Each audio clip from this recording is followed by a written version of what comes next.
नमस्कार। आज हम अष्टावक्र महागीता की इस अद्भुत यात्रा के अंतिम पड़ाव पर पहुंच गए हैं। जब हमने इस महायात्रा का आरंभ किया था तब प्रश्न थे, मैं कौन हूँ, बंधन क्या है, मुक्ति क्या है। फिर धीरे धीरे अष्टावक्र जी हमें शरीर से आत्मा तक, मन से साक्षी तक, बंधन से मुक्ति तक और द्वैत से अद्वैत तक ले आए। लेकिन आज राजा जनक हमें वहाँ ले जाते हैं जहाँ ये यात्रा समाप्त हो जाती है। पिछले 2 प्रसंगों में हमने देखा कि एक एक करके शरीर, मन, इंद्रियां, शास्त्र, ज्ञान, साधना, साधक, सिद्धि सब अपनी सीमाएं खोने लगे। शब्द मानो अपने अर्थ खोते चले गए और अब जनक शब्दों के पंखों पर जितना ऊंचा उड़ सकते थे उतना ऊंचा उड़ चुके। वो अनुभूति की उन ऊंचाइयों तक पहुंच जाते हैं जहां शायद भाषा पहले कभी नहीं पहुंची। लेकिन अंततः उन्हें भी स्वीकार करना पड़ता है कि जो अनुभव किया गया है उसका संपूर्ण वर्णन शब्दों में संभव ही नहीं। यही कारण है कि किसी भी महापुरुष की अभिव्यक्ति अंतिम नहीं हो सकती। प्रत्येक ऋषि उसी सत्य की ओर संकेत करता है, पर स्वयं सत्य शब्दों से तो कहीं अधिक विशाल है कि शब्द भी वास्तव में तो इसी संसार की देन है, यहीं तक सीमित है, इससे आगे शब्द भी नहीं जाते। इसलिए अष्टावक्र महागीता का समापन किसी नए सिद्धांत से नहीं बल्कि एक गहन मौन से होता है। उपनिषदों ने जिसे नेति नेति कहा, जनक भी उसी सत्य के द्वार पर आकर ठहर जाते हैं। अब न माया है न संसार, न गुरु है न शिष्य, न साधना है न साध्य, न बंधन है न मुक्ति, यहाँ तक कि अद्वैत भी नहीं। क्योंकि जहाँ केवल परम सत्य शेष रह जाए वहाँ उसे समझाने के लिए ऐसे शब्दों की आवश्यकता नहीं रह जाती। आज के ये अंतिम 4 श्लोक केवल अष्टावक्र महागीता का समापन नहीं है, वो हमें उस मौन की दहलीज तक ले जाते हैं जहाँ विचार रुक जाते हैं, प्रश्न शांत हो जाते हैं और आत्मा स्वयं अपना परिचय देने लगती है। आइए श्रद्धा, विनम्रता और कृतज्ञता के साथ इस दिव्य यात्रा के अंतिम 4 श्लोकों में प्रवेश करें और उस मौन को प्रणाम करें जहाँ से समस्त ज्ञान उदित होता है और जहाँ अंततः सब कुछ उसी अखंड चैतन्य में विलीन हो जाता है। क्व माया क्व च संसारः क्व प्रीतिर्विरक्तिः क्व वा क्व जीवः क्व च तद्ब्रह्म सर्वदा विमलस्य मे। विमल हूँ मुझ में कहाँ माया, कहाँ संसार है, प्रीति और विरति कहाँ, कहाँ जीव ब्रह्म अपार है। सदा विशुद्ध मेरे लिए क्या माया है और क्या संसार, क्या प्रीति है और क्या विरति, क्या जीव है और क्या वह Brahma. There is no Maya or world, Sansara, no attachment or detachment, no living beings or that God forever pure self. तो प्रीति और विरक्ति का केंद्र है मम, मेरापन। मेरेपन के लिए द्वैत चाहिए। संसारी जब नहीं, ईश्वर भाव और जीव भाव ही जब नहीं, तो ममत्व कैसा। राग द्वेष के लिए द्वैत चाहिए। जब द्वय न रही तो कैसा राग, कैसा विराग। तो राजा जनक यहाँ पे ये कहना चाहते हैं कि मेरे निर्मल स्वरूप में तो अब कुछ नहीं बचा, न माया न संसार। तो ये कथन सुनते ही प्रश्न उठता है कि क्या संसार वास्तव में नहीं है। संसार हमारे अनुभव में तो है, लेकिन स्वतंत्र सत्ता के रूप में नहीं। जैसे चलचित्र पर्दे पर चलता है पर पर्दे को बदल नहीं देता, वैसे ही माया और संसार चेतना में प्रकट होते हैं पर चेतना को स्पर्श नहीं करते। और फिर जनक कहते हैं न प्रीति है न विरक्ति। ये अत्यंत ही सूक्ष्म बात है। जब तक किसी वस्तु को वास्तविक मानते हैं तब तक उससे प्रेम या वैराग्य दोनों संभव है। लेकिन जब सब में एक ही चेतना दिखाई दे तो किससे आसक्ति और किससे विरक्ति। और अंत में वो कहते हैं कि न जीव है न ब्रह्मा। यहाँ वे जीव और ब्रह्म के भेद को ही समाप्त कर देते हैं। जब तक दो हैं तब तक मिलन की बात है। जहाँ केवल एक है वहाँ अलग अलग नामों की आवश्यकता ही नहीं।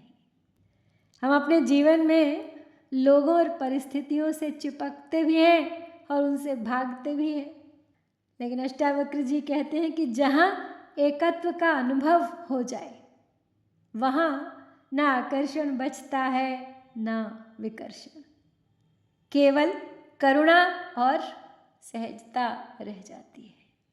क्वा प्रवृत्तिर्निवृत्तिर्वा क्वा मुक्तिः क्वा च बन्धनं कूटस्थ निर्विभागस्य स्वस्थस्य मम सर्वदा। आत्मा है कूटस्थ और यह सर्वदा विभाज्य है। प्रवृत्ति और निवृत्ति कहाँ, क्या ग्राह्य और क्या त्याज्य है। अचल, विभाग रहित और सदा स्वयं में स्थित मेरे लिए क्या प्रवृत्ति है और क्या निवृत्ति, क्या मुक्ति है और क्या बंधन। For me, who is forever unmovable and indivisible, established in self, there is no tendency or renunciation, no liberation or bondage. अब जनक समेट रहे हैं अपने अनुभव को। इस सूत्र में अहम के लिए 3 विशेषणों का प्रयोग कर रहे हैं। कूटस्थ, जिस पर किसी स्थिति परिस्थिति का कोई अंतर नहीं पड़ता, जो जैसा था वैसा ही है और वैसा ही रहेगा। निर्विभागस्य, जिसके टुकड़े नहीं हो सकते, जिसे बांटा नहीं जा सकता, जो पूर्ण था पूर्ण है और पूर्ण ही रहेगा। और जो स्वयं में स्थित है, जिसे किसी की कोई अपेक्षा ही नहीं है। जो कूटस्थ है उसमें कैसी प्रवृत्ति निवृत्ति, कैसी मुक्ति, कैसा बंधन, इन सभी शब्दों से परे है आत्मतत्व। मनुष्य हमेशा 2 दिशाओं में झूलता रहता है।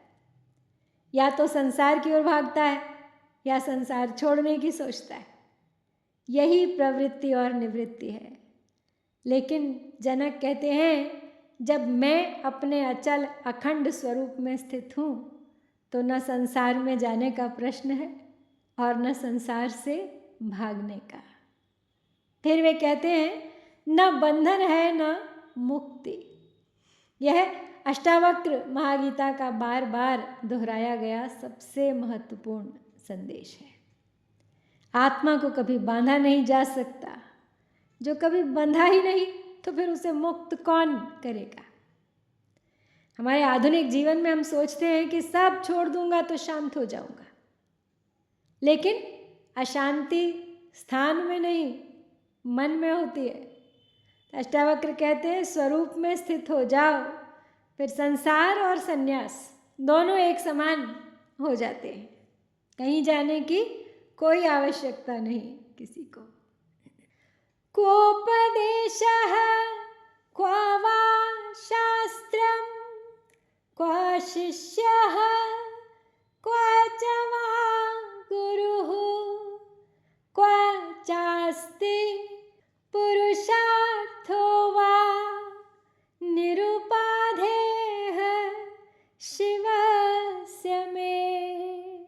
शिव रूप हूँ मैं उपाधि बिन, आत्मा निरपेक्ष है। कहाँ शास्त्र गुरु उपदेश शिष्य है, कहाँ बंधन मोक्ष है। और अब स्वयं के लिए वो कहते हैं कि मैं विशेषण रहित कल्याण रूप, मेरे लिए क्या उपदेश है और क्या शास्त्र, कौन शिष्य है और कौन गुरु, और क्या प्राप्त करने योग्य ही है। There is no sermon or scripture, no disciple or guru. Nothing is to be achieved forever blissful and non-special self. तो यहाँ कह रहे हैं जनक जी कि जो निरुपाधिक है, बिना उपाधि वाला, वही शिव है। जो कल्याण स्वरूप है, जो शिव है, स्वयं उसके लिए कैसा उपदेश, कैसा शास्त्र। अभी तक गुरु शिष्य रूपों को जनक ने नहीं नकारा। यहाँ वो इस पावन संबंधों का भी अतिक्रमण कर रहे हैं। संकेत है अब आप में और मुझ में भी कोई भेद नहीं रहा, अभिन्न हो गए हैं हम। अब तक तो अष्टावक्र जी गुरु थे और जनक जी शिष्य, लेकिन अब वो कहते हैं कि हम अभिन्न हैं, एक ही हैं। उपदेश, शास्त्र, गुरु, शिष्य, इनकी सार्थकता पुरुषार्थों को लेकर है। यहाँ जनक ने पुरुषार्थों को नकार दिया। पुरुषार्थ द्वारा वो प्राप्त किया जाता है जो अप्राप्त है, लेकिन जो सदैव ही प्राप्त है उसके लिए कैसा पुरुषार्थ। तो ये श्लोक पूरी तरह गुरु शिष्य परंपरा का सम्मान करते हुए उसका अंतिम उद्देश्य बताता है। जब तक अज्ञान है गुरु चाहिए, शास्त्र चाहिए, उपदेश चाहिए, लेकिन जब सत्य प्रत्यक्ष हो जाए तो क्या दीपक की आवश्यकता रहती है? नहीं। गुरु का कार्य शिष्य को अपने ऊपर निर्भर बनाना नहीं है, बल्कि उसे स्वयं में स्थापित कर देना है। यही कारण है कि जनक कहते हैं अब ना गुरु है न शिष्य और ना ही कोई पुरुषार्थ शेष है, क्योंकि प्राप्त करने योग्य सब कुछ तो पहले से ही प्राप्त है। आजकल तो हमारा ज्ञान का बाजार भी बहुत बड़ा हो गया है। हम एक गुरु से दूसरे गुरु, एक पुस्तक से दूसरी पुस्तक तक भटकते रहते हैं, लेकिन अष्टावक्र जी हमें याद दिलाते हैं कि सच्चा गुरु वह है जो अंततः तुम्हें तुम्हारे अपने भीतर पहुंचा दे। क्व चास्ति क्व च वा नास्ति क्वास्ति चैकम क्व च द्वयम् बहुनात्र किमुक्तेन किंचिन्नो तिष्ठते मम। अस्ति और नास्ति कहाँ, और दो कहाँ पर एक है। नहीं बहुत कहने का प्रयोजन, ब्रह्म सर्वम एक है। क्या है और क्या नहीं, क्या अद्वैत है और क्या द्वैत। अब बहुत क्या कहा जाए, मुझ में कुछ भी भाव नहीं उठता है। देयर इज नो एग्जिस्टेंस और non existence, no non duality और duality. What more is there to say? Nothing arises out of me. अंतिम सूत्र है ये। यहाँ पहुँचते पहुँचते सारे संबंध, सारी उपाधियाँ, कुछ भी कहना न कहना रीता सा हो जाता है, खाली खाली हो गया है, बाहर भीतर सब। जब गुरु शिष्य संबंध न रहे, माया, ईश्वर, जगत, बंधन, मोक्ष और पुरुषार्थ जैसे सार्थक शब्द निरर्थक हो गए, तो क्या कहा जाए? बहुनात्र के मुक्तेन। अब और क्या कहा जाए? कुछ कहने के लिए दिल के किसी कोने में कोई स्फुरणा तो होनी चाहिए। कोई स्फुरणा नहीं है, इसीलिए अस्ति नास्ति और एक दो, द्वैत अद्वैत, ये सब भेद भी गल गए हैं। कुल मिलाकर परम विश्रांति की, परिपूर्णता की स्थिति है जनक की। यही इस महागीता का अंतिम श्लोक है और कितना अद्भुत समापन है। जनक कहते हैं अब न अस्तित्व है, न अनस्तित्व, न अद्वैत है, न द्वैत। बहुत कहने से क्या लाभ? मेरे भीतर अब कुछ भी उदित नहीं होता। यह कुछ नहीं उठता, जड़ता नहीं है, ये तो पूर्ण शांति है। कल्पना कीजिए एक झील जिसमें कोई लहर न हो, वो सब कुछ प्रतिबिंबित करती है लेकिन स्वयं विचलित नहीं होती। अब यही आत्मा की अवस्था है, यही अष्टावक्र की अंतिम मंजिल है। यहाँ उनका दर्शन समाप्त होता है और आरंभ होता है मौन। हम अपने जीवन में हर क्षण किसी विचार, किसी भावना, किसी योजना या किसी चिंता में उलझे रहते हैं। अष्टावक्र हमें उस संभावना का स्मरण कराते हैं। क्या ऐसा भी जीवन संभव है जहाँ भीतर पूर्ण मौन हो और बाहर जीवन अपनी सहज धारा में चलता रहे? विचार करने की बात है। अगर पहुँच गए इस परिस्थिति में तो समझिए यही है वो अंतिम अवस्था जहाँ हर साधक पहुँचना चाहता है। आज अष्टावक्र महागीता की ये अद्भुत यात्रा अपने अंतिम पड़ाव पर पहुँची है। इस यात्रा ने हमें सिखाया कि मुक्ति कहीं बाहर नहीं है, वो किसी भविष्य में मिलने वाली उपलब्धि भी नहीं है, वो हमारे अपने स्वरूप का ही दूसरा नाम है। अष्टावक्र ने हमें विचारों से मौन तक, अहंकार से आत्मा तक और खोज से विश्राम तक पहुँचाया। राजा जनक के अंतिम शब्दों में पूरी महागीता का सार समाया हुआ है। जब जानने वाला भी मौन हो जाए तब केवल सत्य शेष रह जाता है। इसी सत्य को प्रणाम करते हुए हम इस श्रृंखला का समापन तो कर रहे हैं। 20वें प्रकरण से पूरे 14 श्लोक पढ़े जा चुके हैं, लेकिन अभी कुछ विचार शेष हैं जिनके बारे में हम बात करेंगे मेरी अंतिम प्रस्तुति में।